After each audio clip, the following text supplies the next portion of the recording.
High বন্ধুরা, আজকে আবার চলে এসেছি আপনাদের সঙ্গে গল্প করবো বলে। তা আজকে একটা জিনিস দেখাতে আসলাম। আমি দুটো বোতল নিয়ে এসেছি, অন্য কিছু ভাববেন না, এটা জলের বোতল। এই বোতলটা দেখছেন তো, এই বোতলটা কিন্তু আগে কিন্তু এরকম নতুন ছিল, বেশ ভালোই ছিল, কিন্তু এখন বোতলটা পুরনো হয়ে গেছে, বাতিল করে দিয়েছি। এর জলটা আমি এর মধ্যে ঢেলে নিচ্ছি, এর জলটা আমি এর মধ্যে ঢেলে নিলাম। তার মানে কি, এই বোতলটা নতুন বোতল, এটা স্প্রাইটের বোতল ছিল, খেয়েছি, এখন এটার মধ্যে জল টল রাখি, খাই। তা এই বোতলটা কিন্তু বাতিল। আমাদের রাজ্যেও কিন্তু এরকম একটা জিনিস ঘটে গেল, বুঝতে পেরেছেন? পিসি তো যা বলার বলেছেন, উনি এখন দিল্লি দখল করার দিকে এগোচ্ছেন, দিল্লি দখল করবেন, উনি প্রধানমন্ত্রী হবেন। তা যাই হোক, উনি সেরকমই একটা আভাস টাভাস দিচ্ছেন, ধর্নামঞ্চ থেকে উনি বলছেন উনি কী জিনিস কেউ জানে না। সত্যি আমরাও সেটা মনে করি, উনি কী জিনিস সেটা আমরা কেউ জানি না। মারাত্মক জিনিস, মানে ওনাকে যেখানে পুঁতে দেবো না, উনি সেখানে গাছ হয়ে বেরিয়ে যাবে, এরকম ব্যাপার, মারাত্মক জিনিস। তা সেই জন্য ওই এরকম উনি বলছেন।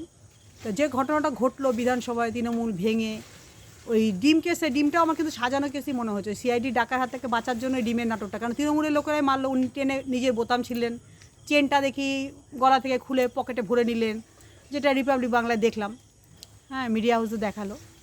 আচ্ছা, এইবারে উনি এই যে ঘটনাটাই যে দেখলাম বিধানসভাতে তৃণমূল ভেঙে গেল, ভেঙে গিয়ে ওখান থেকে ওই শিবসেনার মতন ভেঙে গিয়ে কিছু বেরিয়ে এসে ওই করলো। এবার এদিকে বলছে যে ওনাকে করে, ওনাকেই নেত্রী হিসেবে উনি পরামর্শটা সব কিছু দেবেন, এ করবেন। ও ইয়েকে ওরা ডিম খেয়েছে, সেই নেতাকে ওরা রাখবে না, ডিম খেয়েছে বলে তাকে রাখবে না। হ্যাঁ, তা এখন এটাও ব্যাপারটা আমার একটু গটাবই মনে হচ্ছে, কেননা যে 58 জন ওখানে গেছে সবাই আসেনি, জানে যে পাবলিকের মনে একটা সন্দেহ দেখা দেবে। জানি না সত্যি কি না, আমারও কিন্তু এরকম একটু মনে হচ্ছে যে এরকম কিছু একটা ঘটনা হলেও হতে পারে। যে সই সাবুতের কেস ফেস ওই সব, ওটা তো আছেই, যে সিআইডি তদন্ত করছে, সেই এতে ঋতব্রতকে বহিষ্কার করলো।